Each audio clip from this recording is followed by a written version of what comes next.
Are your charges and payouts paused by Stripe?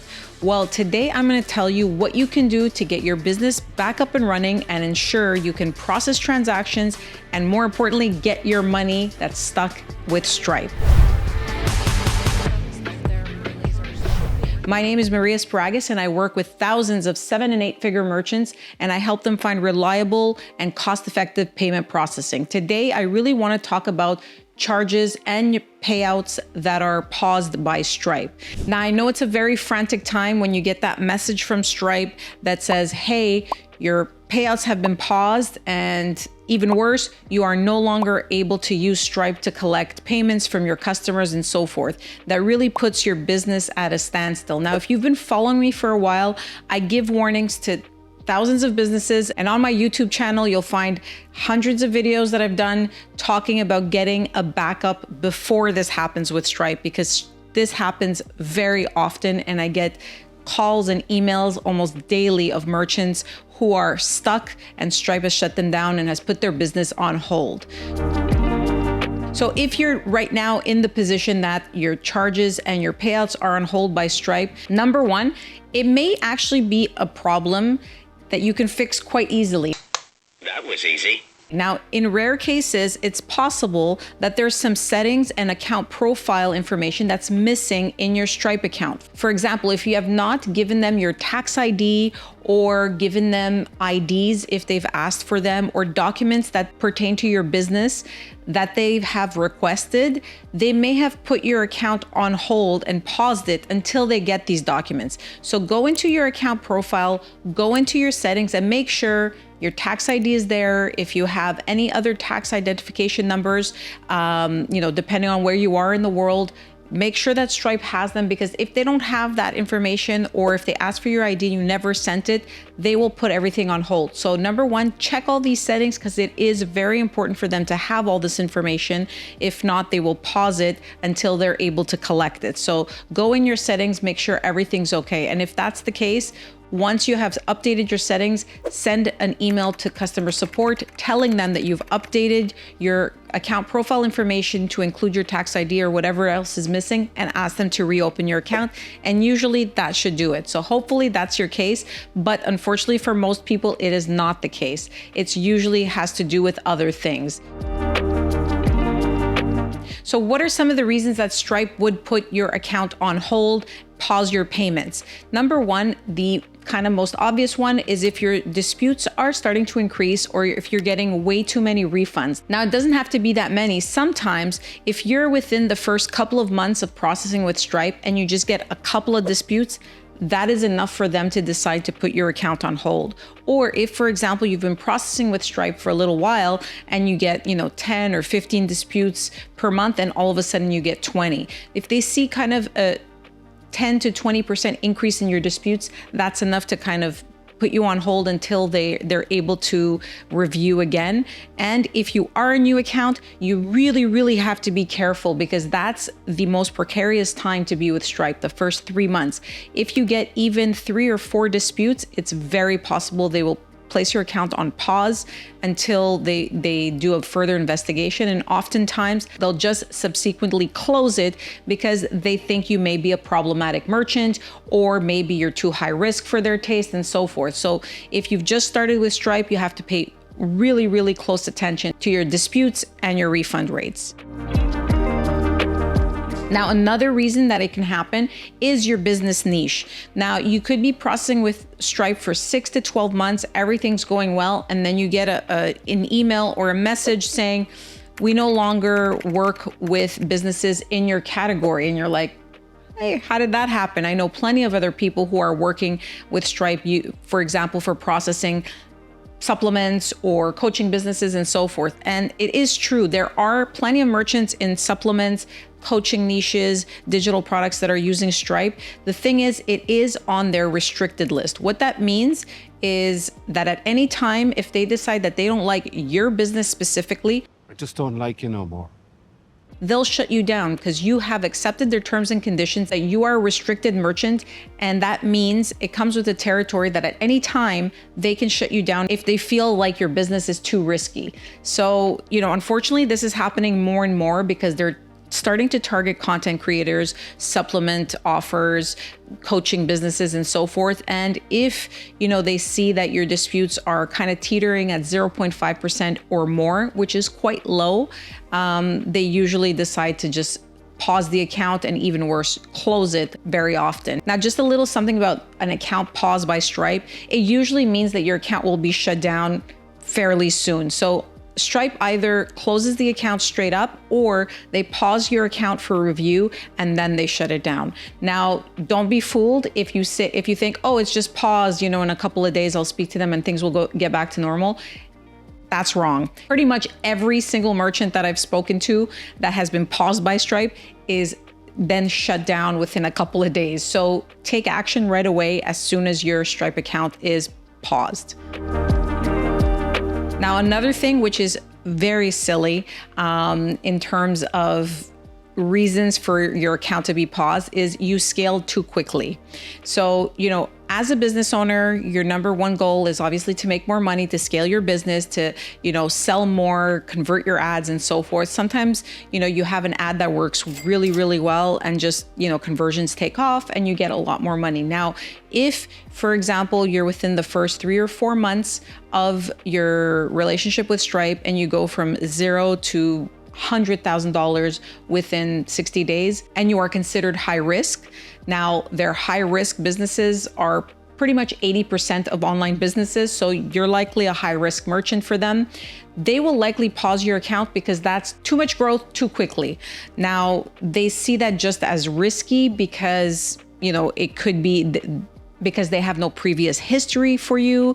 They have less, information about your business and so forth. So they are likely to place you on pause and hold until they review your business. Now, in this situation, sometimes you could, get back up and running. But then again, if you're a restricted business, likely not. So it is important, if you're working with Stripe, to scale slowly. I would say I wouldn't do more than 25,000 for the first month, then, maybe jump it up to 40,000 and then scale slowly. Same thing if you've been with Stripe for a year, 2 years, whatever the case is, and all of a sudden your sales go up by 30% or more, you are likely to get that suspension or that account review, because again, they have an algorithm. It's not actually humans that are looking at this and making these decisions. They have these rules and these algorithms, and the algorithms pause accounts automatically when there are certain conditions fulfilled. So if your volume jumps too high, that's a red flag for them, and that's why they might put your account on pause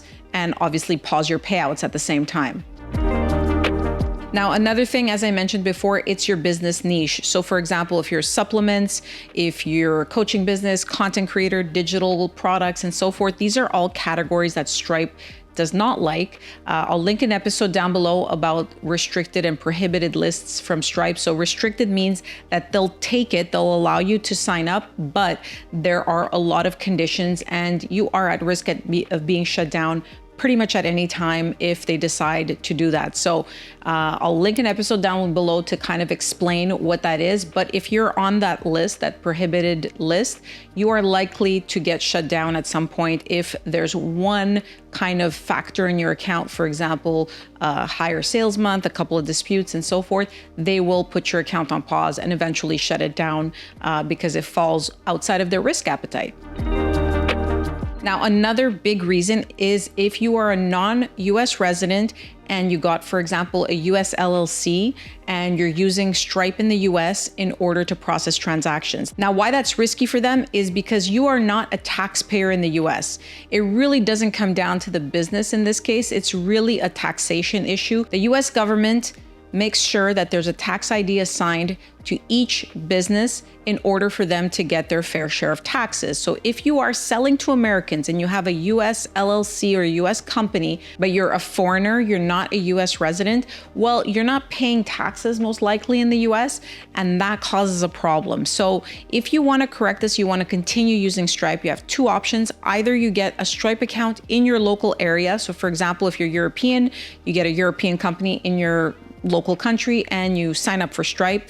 Now, conversions obviously are not going to be the best, but that's an option for you if you want to kind of avoid this type of situation. Or you can make sure you sign up for your taxpayer identification number with the US government, that you have an EIN number, and you make sure that everything's sorted on the taxation front in the US to make sure that Stripe feels warm and fuzzy about the fact that you are a US taxpayer and that, it's not going to be problematic. Now, obviously, if you have this type of setup, a US LLC, but you're not a resident of the US, in order to get an ITIN, which is a taxpayer number, an EIN, and so forth, this takes weeks, right? So obviously you can't put your business on hold. So you need to make sure that you start looking for other options and that, you make sure that you get your business back up and running.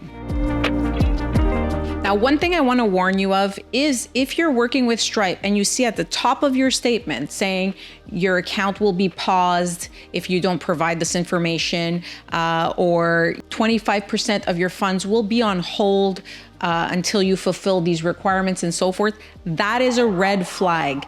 That means your account will be shut down. I can almost assure you 9 times out of 10, you see a warning at the top of your statement from Stripe, that means you're getting shut down. So your first course of action is really to get yourself a backup solution, to get a merchant account, most likely that you can control. So that way you can make sure that even if Stripe puts your account on pause or pauses your payouts, you can make sure that you have an alternative solution that you can continue running your business while you deal with Stripe. So yes, I will say when you see those warnings, that is the time to panic, because that means something's going to go wrong and your business will likely be paused from accepting payments, and your funds will be put in Stripe jail, and that could take 4 to 9 months for you to get that back. So you heard that right. When Stripe pauses your account, in their terms and conditions, it says that they can keep the money up to 9 months. I will link an episode down below on what to do to get your money back faster from Stripe. But that's not the point of this episode. So just keep in mind that you need to work quickly to get your business up and running somewhere else, because your money could be placed in Stripe jail for quite a long time. Here are a couple of steps of what you can do right away to make sure that your business operation doesn't suffer and you can continue running your business. Number 1, email customer support. If, for example, you are missing some tax IDs or missing some documents, email customer support. Tell them that you've uploaded these documents and so forth, and ask them to unpause your account. So if that's the case, usually within a couple of days, that should be resolved. Now, again, a couple of days is pretty long when you're running a business and you have traffic coming to your site and so forth, but usually that will get that resolved. If, for example, they've asked for, information about your business and so forth, do your best to provide that information. And again, once you've done whatever they've asked, email them and tell them, hey, I've done A, B, and C. Be very clear. Keep the email short. Just explain exactly what you've done and ask them to unpause your account and to start proceeding with your payouts. And then obviously cross your fingers, hope for the best, but start looking for a backup, which brings me to the second point. Get yourself a merchant account. Now, in order to get a merchant account, it's not immediate. This is why I always advise businesses to get their backup solution up and running while they're working with Stripe, because getting a merchant account takes 1 to 2 weeks. Now, why is that? Why is Stripe so easy to set up with? Why does it take so long for a merchant account? The simple reason is we do all the verifications on your business, on your website, what you're selling and all that before you get approved. So you don't get any nasty surprises after. With Stripe, they accept everyone. You just sign up, you're ready to go in minutes and so forth. Now, the caveat to that is that once you start scaling your business, things are going well, they may review your account later on and say, hey, we don't want that account. Well, obviously now it might be too late because you may have some campaigns going and so forth. So with a merchant account, all the verifications are done in advance, credit checks, business verification, tax IDs, all that. We make sure everything is good, and then we allow you to process. There are thousands of merchant account companies. For example, my company, Direct PayNet, we help merchants in the US, in Canada, in the UK, Europe, and beyond. And we help you pretty much set up a merchant account that could be a great backup or a great primary solution for your payment processing. Now, one thing you have to keep in mind is when you select a merchant account provider, it's important to advise your merchant account provider which shopping cart you're using, because there could be some limitations on technology. So it's important that when you reach out to a merchant account provider, you say, hey, I'm working with Shopify. So I need a solution that's going to plug into Shopify. Most popular shopping carts connect to multiple gateways. Two popular ones are Authorize.net and NMI. Now, Authorize.net and NMI are connected to 95% of payment processors and merchant account providers in the US, at least. Now, there are some other ones in Europe and so forth, and you can reach out to me if you have one specific question. But if you get a merchant account with direct payment, my team can plug it in either to Authorize.net or NMI, and you can be up and running in minutes, same as you are with Stripe. So once we get that merchant account on the tech side, there isn't much that you need to do other than tell us which shopping cart you're working with so we can set up the correct gateway. And these gateways are processor agnostic. So Authorize.net and NMI are processor agnostic. You can use them with a direct payment merchant account. You can use them with a merchant account from pretty much any company in the United States. So there is really no issue, and you shouldn't let that limit you from working with someone. Now, while you're getting a merchant account, and as I said, it takes about 1 to 2 weeks, it could be shorter if you're able to provide all the documentation quickly and respond quickly. It makes our job a lot easier and faster, but keep in mind that usually the average delays are 1 to 2 weeks to get an approval and get things up and running and test and so forth. While you're doing that, what you can do is you can send a physical letter to Stripe asking them for your money back. So you have to keep in mind, they're not just going to give you your money because you asked them. So keep the letter brief, explain to them the situation, explain to them why your business is legal and what you're doing, what you're selling, your pricing model and so forth. And usually what I recommend is to ask for 50% of your money back. The reason that I say that is they will not give you 100% of your money because, for example, if there's more refunds or disputes that come in, they need money there to cover this. So ask for 50% of your money back now, and then 2 or 3 months down the line, you can ask them for another 50%. Or what you can do is ask them for 50% of your money now, wait 30 days. If you see that chargebacks and disputes are not coming in, then ask them for another 30% and then let them keep the last 20% for another 2 or 3 months. Any payment processor will want to keep some of your money if you have processed, because customers have up to 6 months to charge back or refund the transaction. So they need to have money in order to fund these chargebacks, disputes, and refunds. So keep in mind, they'll never give you all your money. If you start asking for it, it's just going to be a hard no. So you try to negotiate on what makes sense, and usually 50% of your money upfront with 30 and 20 or 50, and then wait 2 or 3 months for the other 50%. That usually will work. Now, the most important thing about this letter is that it has to be a physical letter. You should sign it in wet ink, type it out and then sign in wet ink. Make sure it is sent by tracked mail and ask for a signature. The reason I say that is because once you ask for a signature, you will be able to see whose name signed for that package. And then you can contact that person specifically. You can find them on LinkedIn or their email address and say, hey, I sent this letter. Can you please give me a follow-up? So remember these things. Don't just send the letter in regular mail and just hope it gets there. Make sure you have it tracked and ask for a signature so you can get feedback a little bit more quickly. And I will tell you that when you get it tracked with signature, you will get a response back a lot faster. So you mail it either to their San Francisco address or their Irish address, depending on what part of the world you're in. And then obviously, at the same time, you're still working on getting your merchant account and getting your business up and running. Now, I hope this was helpful. I have tons of resources on my channel about Stripe and getting shut down and how to get your money back. As I said before, I will link a couple of episodes that could be useful for you. But if you need help with a merchant account, or if you need help figuring out which gateway or which processor can plug into your shopping cart, feel free to drop me a line. Myself or somebody from my team would be happy to help you. I hope this episode was helpful, and I hope to hear from you soon.